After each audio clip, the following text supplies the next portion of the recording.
Hello everyone, ये question IIT JEE 2009 का है। क्वेश्चन है let a function f from r to r be a continuous function which satisfy f(x) equal to integration over 0 to x ft dt then the value of f log 5 is. हम लोग को f log 5 का value निकालना है ना। यहाँ पे जो हम लोग को फंक्शन दिया हुआ है, कह रहा है कि f(x) इक्वल टू है integration over 0 to x ft dt। अगर यहाँ पे हम लोग निकालना चाहें f0, अगर f0 निकालना चाहें तो हो जाएगा 0 to 0 f 0 dt। हाँ सॉरी ft यहाँ पे रहेगा, 0 नहीं ft।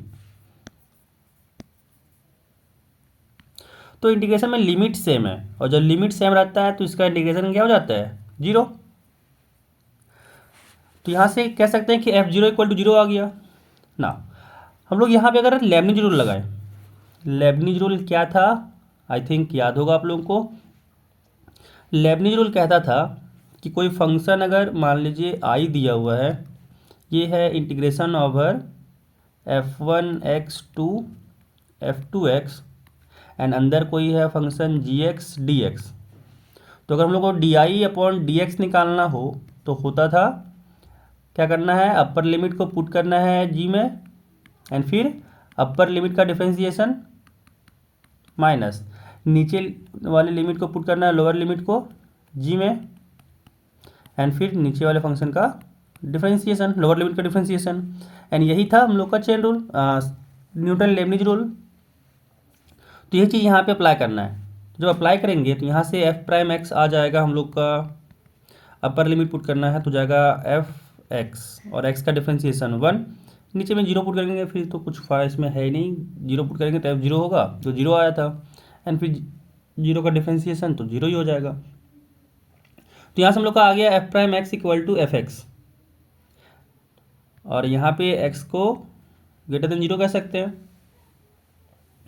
तो यहाँ से क्या आ गया, यहाँ से कह सकते हैं कि जो f(x) आ गया वो कांस्टेंट फंक्शन आ गया, क्योंकि डिफरेंशिएशन क्या था यहाँ पे f0 इक्वल टू 0 है, ठीक है। तो यहाँ से और f'(x) इक्वल टू f(x) के बराबर कह रहा है तो क्या आ जाएगा, f(x) इक्वल टू क्या आ जाएगा। एंड यहाँ पे ऑल्सो दिया हुआ है कि f0 इक्वल टू 0 है, तो यहाँ से कह सकते हैं कि f(x) इक्वल टू क्या हो जाएगा, 0। f(x) इक्वल टू 0 आ जाएगा क्योंकि यहाँ से एक अभी तक डिसाइड हुआ कि ये कांस्टेंट फंक्शन था एंड यहाँ से आ गया कि f0 इक्वल टू 0 भी है और कंटिन्यूअस भी है ना, क्योंकि बोल दिया था कंटिन्यूअस फंक्शन है। तो यहाँ से f(x) इक्वल टू क्या आ गया, 0 आ गया। इसीलिए अगर हम लोग यहाँ से f ln 5 का वैल्यू निकालना चाहते हैं तो ये भी क्या हो जाएगा, 0। तो यहाँ से जो हम लोग का f ln 5 का जो वैल्यू निकालना है, इसका वैल्यू आ जाएगा हम लोग का 0।